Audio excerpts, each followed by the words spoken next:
Eccoci qua ragazzi, salve a tutti, bentornati sul canale e benvenuti in questo nuovo contenuto con le ultime in casa Napoli per quanto riguarda il calciomercato giornata piena, al di là di Badiashile, visite mediche effettuate, aspettiamo solo l'annuncio per quanto riguarda il difensore, novità in attacco, nuovo attaccante Nicolas Jackson perché Gabriel Jesus potrebbe andare per le lunghe, il Napoli vorrebbe chiudere qualcosina prima, idea scambio tra i pali, Juan Musso, Milinkovic-Savic, ho fatto una comparata tra i due portieri e la trattiamo più in là nel video perché ci soffermiamo un tantino e che dita che potrebbe finire al Frosinone nelle prossime ore. Fatemi sapere come sempre la vostra qui sotto nei commenti, se vi va iscrivetevi al canale attivando la campanellina, mi date una grossa mano a far crescere il canale stesso e diamo una mano all'algoritmo con un bel like a questo video. Partiamo dalla situazione attaccanti e poi più in là trattiamo che dira la situazione portieri e anche questo Monza che si affaccia tra Ngong, Foloruscio, facciamo il punto delle uscite.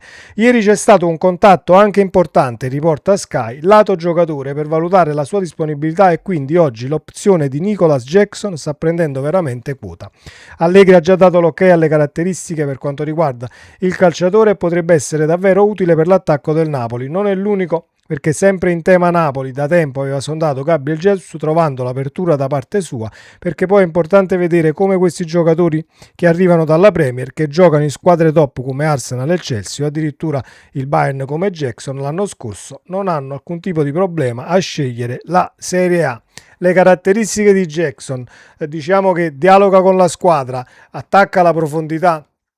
in maniera molto ma molto buona, deve migliorare forse nei tap-in sotto porta e dentro l'area di rigore, diciamo l'efficacia al 100% nel buttarla dentro, però è un calciatore di movimento per quanto riguarda il reparto offensivo e quindi fa salire la squadra, appoggia quando deve appoggiare dietro, dialoga con i compagni, non è quel terminale offensivo che diciamo sta sempre di fronte al portiere e dalle spalle al suo centrocampo, anzi viceversa, attaccante che comunque dialoga tanto con la mediana e attacca la profondità per allungare le difese avversarie. Piace ad Allegri per caratteristiche, sarebbe un colpo da fare. Diciamo che se il Napoli ha virato su questo attaccante è perché la situazione Gabriel Jesus, al di là delle caratteristiche del calciatore, potrebbe dilungarsi perché abbiamo letto vorrebbero tirarla fino alla fine del mercato e il Napoli non vorrebbe ovviamente arrivare diciamo negli ultimi giorni non sapendo che fare per quanto riguarda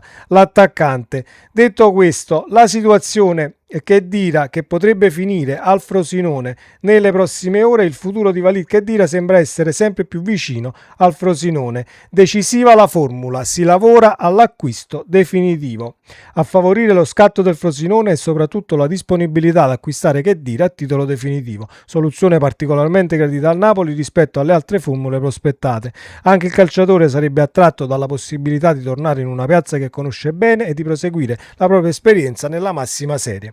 La dirigenza gialla-azzurra punta ora a chiudere l'operazione già nella giornata di oggi, così da mettere Khedira a disposizione dello staff tecnico in tempo per la prima giornata di campionato contro la Juventus il 23 agosto. Non si parla ancora di cifre, certamente non andremo a leggere tra qualche ora nel caso si fa la cessione. Khedira ceduto a 46 milioni, ovviamente non stiamo qui diciamo a raccontare favole per quanto riguarda le cifre, però già incassare a titolo definitivo da una cessione è un bel traguardo per quanto riguarda il Napoli e tutto ciò che deve ancora fare in uscita. Idea scambio tra i due portieri e ci soffermiamo un attimo perché diciamo che dovrebbe esserci una situazione di incompatibilità tra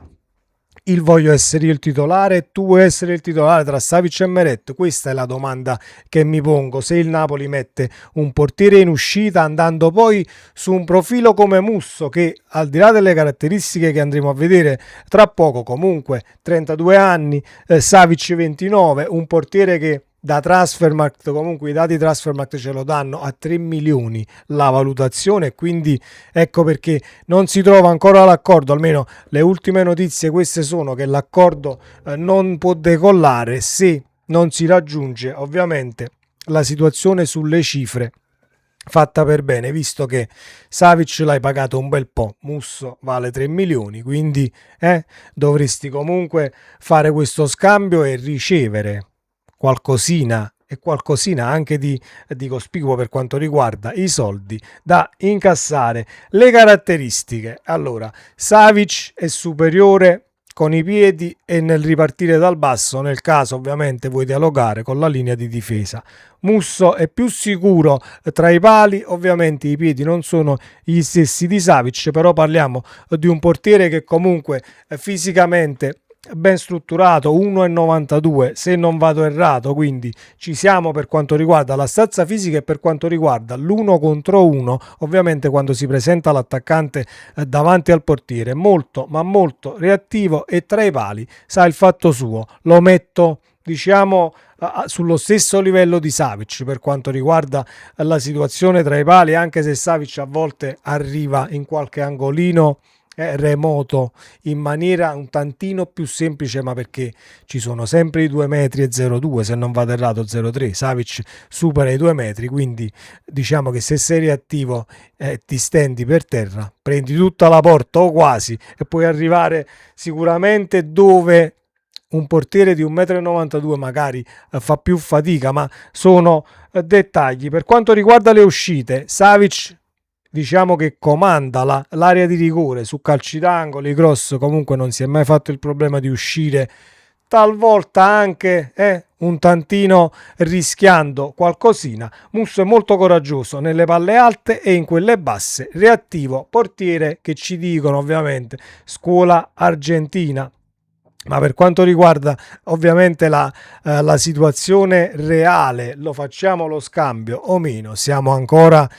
con una trattativa all'inizio, quindi da valutare bene per quanto mi riguarda. È molto forte nei riflessi puri Juan Musso, mentre Savic sfrutta il senso della posizione, l'abbiamo già detto, tra l'area di rigore e comunque tra i pali, sa il fatto suo. Diciamo che è un pericolo per quanto mi riguarda sempre, ovviamente, cambiare tra i pali, avvicendamenti tra i pali, soprattutto quando la stagione sta per iniziare, se è a ridosso dell'inizio del campionato, ma come ho detto prima, magari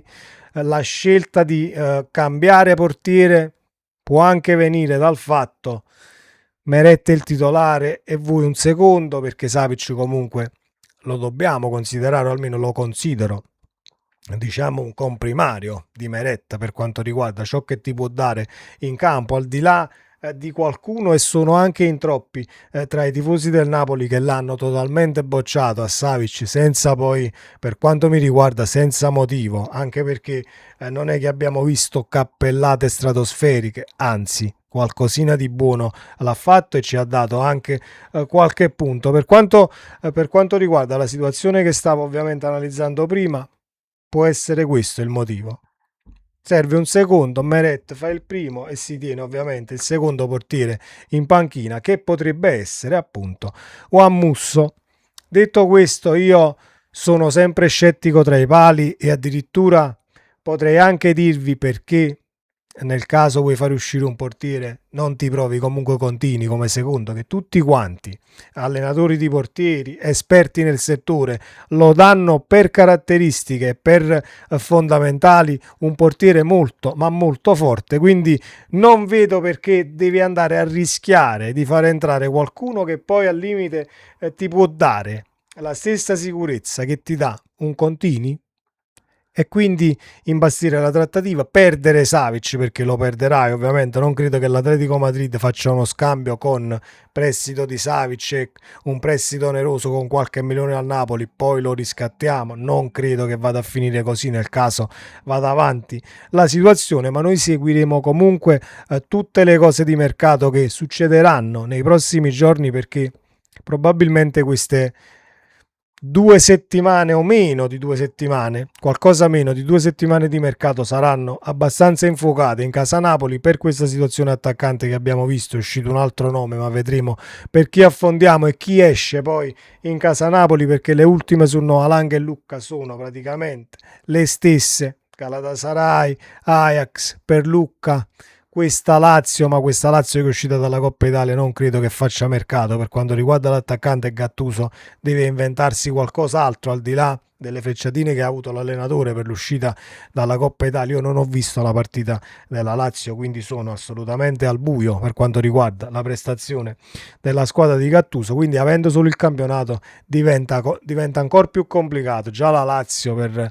diciamo comprare qualche calciatore già è complicato, figuriamoci con l'uscita dalla Coppa Italia avendo solo la Serie A da giocare, diventa sicuramente ancora più complicato. Queste sono le ultime, fatemi sapere cosa ne pensate qui sotto nei commenti, ci vediamo nel prossimo video, ciao.